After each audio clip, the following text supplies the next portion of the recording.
What is up, YouTube? We are testing out Dragon King's new form in Dragon Quest TACT. He is quite the little stat monster. He does look pretty cool. So I figured we would just do a quick character guide. Since there's a few banners up right now, I might want to take that off of auto. These are going to be primarily the characters I'm going to focus on. A couple others. These are my favorite characters in the game. They're also the most powerful. As far as I can tell. This guy,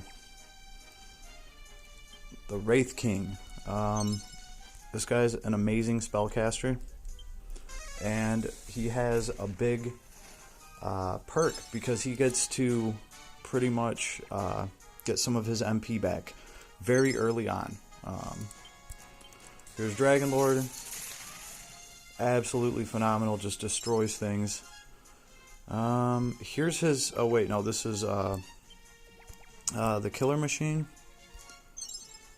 This guy's got great AoE. Boom. And here is here's Dragon Lord's new form. Yeah, this guy is pretty gnarly. He is slow moving, but he has pretty amazing stats. Here's his fire. It's an AoE ability. He also has a dark attack that's single target. This guy has resistance to it. Let's see if we can get him with the fire. I mean, that's nice just because it's a pretty large area. I think it works out well for him. Actually, the bird here is pretty cool just because of the high movement on the bird. You can do a lot, like this right here. You can always line up a shot with the bird, and because it's using breath weapons, you can line up a few enemies with its movement, and you can hit them all with that breath weapon, which is pretty potent. This guy's just going to have to chill. I think we can go on auto from here. Finish this one out. Boom. So yeah, this is pretty much the party that I've been running with a few character variations. I put in one of the slime characters. I've also taken note of the healer, which is the Emperor slime in this game. But pretty much, I don't think anybody that is, making an account and rolling up some characters, I don't think that is a character somebody is going to specifically target. You're just going to get that character along the way. Right now, if you go into the scout screen, here is the original banner that this game is going to let you re-roll on. So it is highly recommended that when you get to that point in the game, and it will tell you that you can choose your roll, you can roll over and over again. It's recommended that you spend the time to at least roll 2 of the S units, and who you want from this banner is Killing Machine, obviously, for that awesome AoE. And things just pretty tanky overall. And you also want to get the Wraith, the spellcaster that I mentioned earlier that has MP regen. That is pretty much the best combo you can get, like, out of this banner reasonably, right? You can spend like 20-30 minutes just re-rolling, get some awesome characters to start with. Now, if you really want to press your luck, I've heard of people pulling until they get 3 S characters off of this. Just try your luck, see how you do. If I had to choose personally between, just pulling one character off this banner, I would still go with the Wraith Lord, the skeleton dude that gets MP regen, over Killing Machine. That's just personal preference. I feel like you can get further with his AoEs. He's just super potent, and that MP regen, it's pretty hard to match, and it's fairly easy to unlock on him. So that's the best you can get out of this banner, IMO. After that, it is recommended by me that you move to Dragon Lord's banner.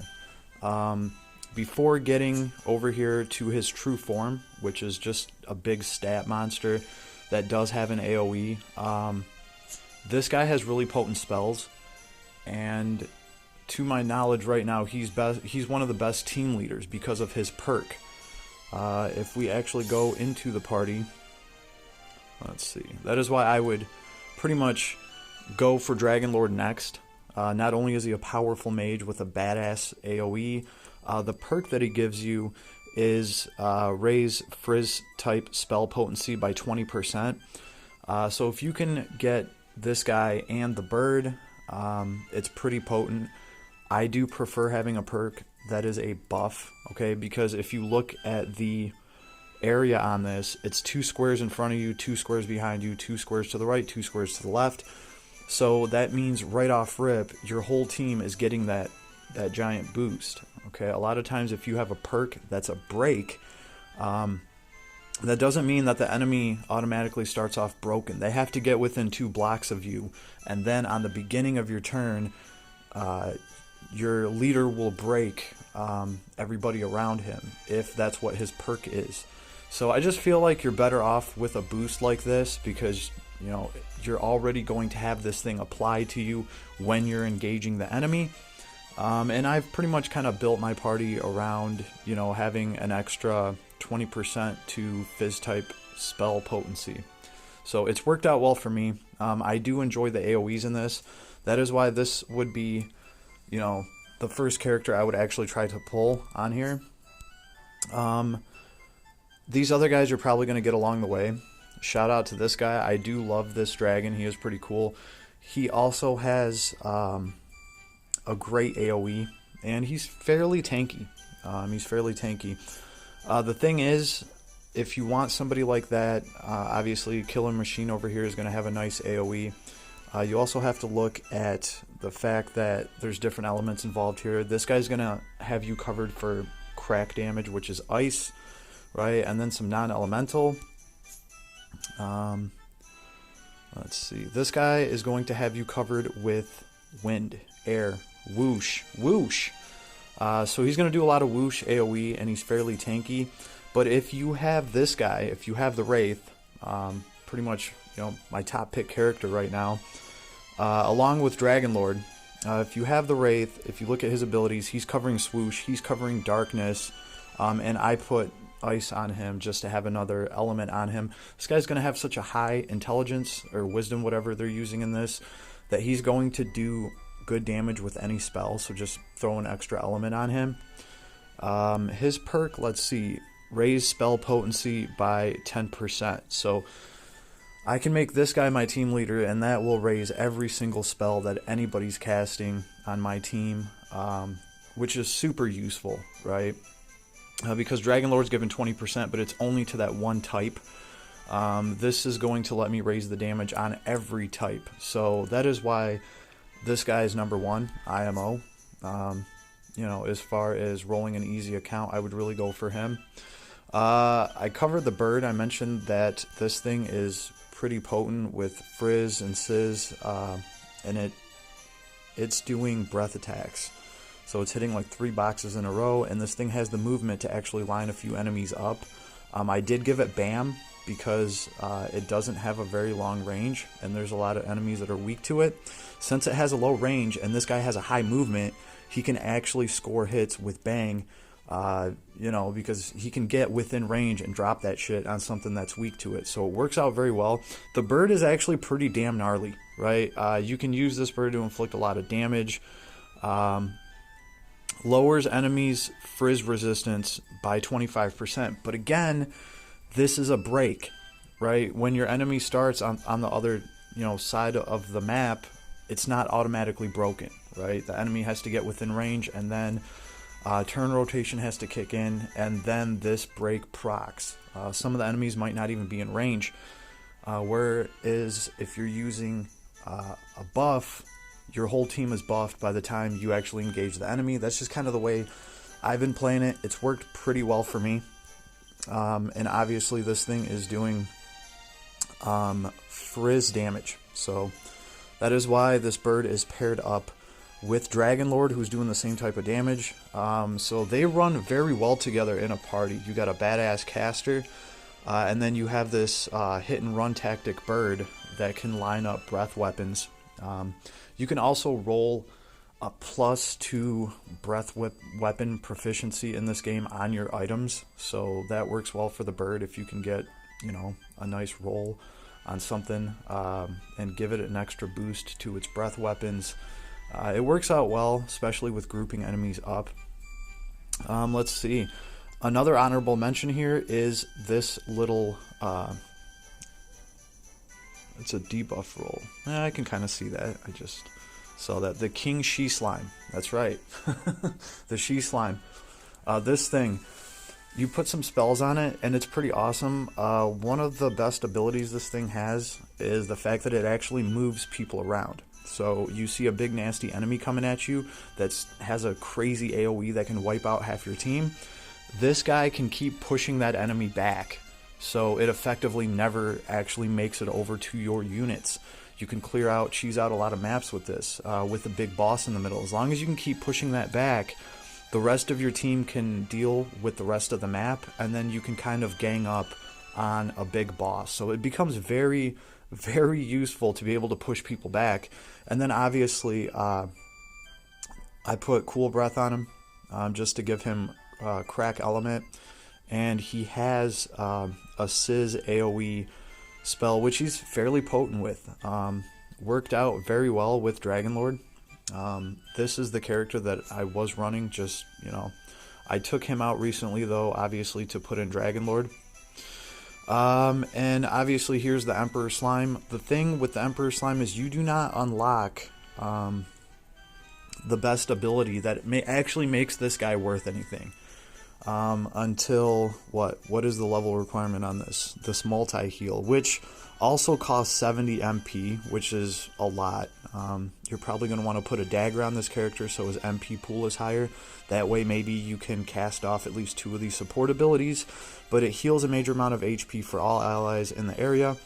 This guy also has kind of a useless support that raises everybody's defense. That's why he's not worth running early on, right? Even when you unlock his other support, which raises one ally's attack and defense for 3 turns, it's really not worth it to even run this guy until you get the support spell. His perk raises Slime's defense by 30%. Now, if you want to run a full Slime party, then yeah, that might, make a huge difference right there. 30% more defense to all of your Slimes if you're running all Slimes. So that can make for a fun party, alright? Like I said, I haven't gotten around to finishing that character off yet. I did play around with like these other characters. Let's see, what was the perk on this one? Raise Beast physical potency by 20%. So this is actually pretty good for a Beast party as far as the perk on this guy goes. The Night Clubber. That is an awesome buff for a physical party to have if they're all beasts. He's got decent stats. The one thing that I did notice that really stood out as far as stats went was Dragonlord. I did play with this guy too. He's part of the dragon family. The Royal Reptile raises dragon's defense by 30%. So if you make an all dragon party, right, and this guy's the leader, your dragons become very, very tanky to physical damage. So that might be something I'm interested in the future. Plus, this guy just looks awesome. He's got some kind of eyeball in his hand. He's just always been a cool looking character in this game. And then finally we get to Dragonlord here. Dragonlord's true form. Look at his hit points and just look at these stats, right? 157 attack, 343 hit points. This guy's only level 50, right? And when I compare him to like other characters that are, physically tanky characters, 322 hit points over here and 149 attack, and this character is more developed. Like, I just got Dragonlord over here, so the fact that he's already outstatting characters that are the same type of character as him, but they are a little bit more developed and woke. I've actually pulled a copy of that character. Let's see, what is this guy's 232 attack for my killing machine? This thing, he's only at 157, so he's got a ways to go to catch up to Killing Machine, but Killing Machine's the character that I've been running the whole time. He is 16 levels higher, so I would expect something like that. But these other characters that are about the same level, they cannot really touch Dragon Lord's true form. So I think that was the whole release there. This guy is just a big, scary stat monster, and rightfully so. It was cool to actually play through the Dragon Quest, the Dragon Lord event, and actually go talk to Dragon Lord and have him turn into this guy, and I thought that was pretty cool. So, yeah, this is pretty much my starter guide for this game. These are the characters you want to go for. These other guys right here, I've kind of checked them out. They're just kind of like S characters that have been here since launch. This guy has a nice break, lower enemies attack by 10%. Again, though, this is a break, and you have to wait for it. Yeah, pretty basic characters, and that's why when they started adding, obviously we're seeing how the characters are progressing, ones that they're actually adding to the game, like Dragon Lord here, who is, you know, a cut above the rest. Even as far as mages go, I would have to say Dragon Lord and the Wraith guy, they're both going to do very very powerful spells, right? Let's see. The thing is, as far as, where is it? Oh, that's right. They're down here under the base tab. Awakening these characters, like I've already noticed, like I said, this guy right here, he actually gets MP regen. So within the first 10 awakening points that you put into this guy, he's going to have MP regen. That is just super powerful for a mage, and it can be very useful for some of these maps. I don't think Dragon Lord, I don't think he gets MP regen. It's kind of like once he's out, he's out. Let's see. He gets to scale up his Frizz type ability, stats up, whoosh resistance, stats up, zap resistance, stats up, hellfire blast potency. So yeah, his spells become more potent, but he doesn't ever get any sort of MP up or MP regen. So that is, you know, just how this mage is going to cast. Hopefully, hopefully your spells wipe everybody out, because there's really no retreat tactic like you can with the Wraith Lord here, or whatever they're calling this guy, Wraith King, Wait King, Wraith King. This guy can literally retreat even when he runs out of MP. He can start moving back, he can retreat, and he's going to recover MP every turn. Within a turn or two, he'll be able to throw another spell at you, and those do a ton of damage. 211 MP. And what is Dragon Lord at? 197 MP. So he actually even has more MP than my Dragon Lord, and he gets to regen his MP. So that alone is just a huge advantage. That is why I would say roll for this character first if you can. Again, in my opinion, IMO, this is the most powerful character in the banner that lets you re-roll until you're happy with which character you get. So technically everybody could start this game with this character if you just keep re-rolling until you get this guy. And that is what I would do if I had to start an account all over again. I would just go in there. If I didn't want to spend too much time re-rolling, I would just get this guy and be good with it, you know. This guy can absolutely wreak havoc, and he can get you very far into the game. And as far as the other characters you want, you know, it's pretty much just, as far as I'm concerned, I'm very happy with these 8 top characters that I have here. And obviously the Emperor Slime being the premier healer, I haven't really had a chance to work on him all the way yet. But definitely work in progress, especially if I want to run an actual slime party. So I hope you guys enjoyed it. I hope this can help anybody out that is coming over to this title and just has no idea what to roll for. And I will catch you guys on the flip side. Have a good night, everybody.